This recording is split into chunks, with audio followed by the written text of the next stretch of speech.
حضور خانقاہ لسانیہ نہ صرف بر صغیر بلکہ پوری دنیا میں تسکین روح اور اصلاح احوال کے حوالے سے جانی جاتی ہے۔ حضور شاہ لسانی رحمۃ اللہ تعالیٰ علیہ اس کے سرخیل ہیں۔ ایسے ہی تمام خانقاہیں جو دنیا میں موجود ہیں کسی نہ کسی روحانی شخصیت سے منسوب ہیں۔ میں بطور طالب علم یہ جاننا چاہوں گا کہ خانقاہوں کا قیام کیوں ضروری سمجھا جاتا ہے؟ جی، بہت اچھا آپ نے سوال کیا ہے۔ خانقاہ دراصل جناب نبی کریم صلی اللہ علیہ وآلہ وسلم کی اس جو آپ کا عطا کردہ نظم ہے، جو صفا پر بیٹھنے والے آپ کے اصحاب رضوان اللہ علیہ مجمعین آپ سے چیزیں سیکھا کرتے تھے، یہ اسی عہد نبوی کا ایک تسلسل ہے، اور یہ رسول اللہ صلی اللہ علیہ وسلم کا مبارک طریق ہے کہ آپ کچھ لوگوں کو باضابطہ طور پر بٹھا کر اپنے علوم سے سرفراز فرماتے اور ان کی تربیت فرماتے۔ خانقاہوں کا بھی بنیادی طور پر یہی مقصد ہے کہ لوگوں کا تزکیہ نفس کیا جائے، ان کے جو معاشرتی حالات ہیں، ان کے جو علمی طور پر ان کی تربیت ہے اور ان کے اعمال کے حوالے سے، ان کے اعتقاد کے حوالے سے،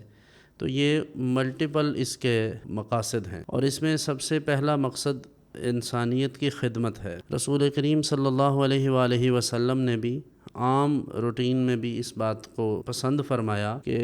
لوگوں کو بہترین عمل کی ترغیب دی، اور ارشاد فرمایا کہ بہترین کام یہ ہے کہ لوگوں کی خیر خواہی کی جائے اور انہیں کھانا کھلایا جائے۔ تو خانقاہ آج بھی اپنے ان تمام مقاصد کے ساتھ نمایاں ہیں پوری دنیا میں، اور یہ صرف بر صغیر کا مسئلہ نہیں ہے۔ میں اپنے ناظرین کو اس طرف متوجہ کرتا چلوں کہ خانقاہ صرف یہ سب کانٹیننٹ کا کوئی کلچر نہیں ہے، بلکہ زاویہ کے نام سے اور مختلف ناموں سے پوری دنیا میں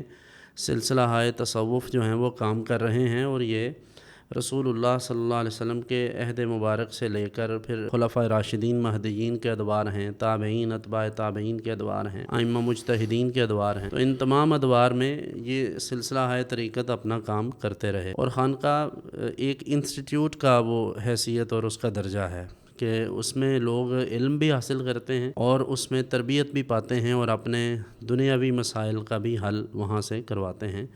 تو یہ ایک کمیونٹی سینٹر کے طور پر خانقاہ کو سمجھنا چاہیے، جیسے مغربی ممالک میں، برطانیہ میں، یورپ میں اور اس طرح کئی ممالک میں باقاعدہ طور پر خانقاہیں جو ہیں وہ مختلف، یعنی جو لوگوں کے مسائل ہیں ان پر باقاعدہ کام کرتی ہیں۔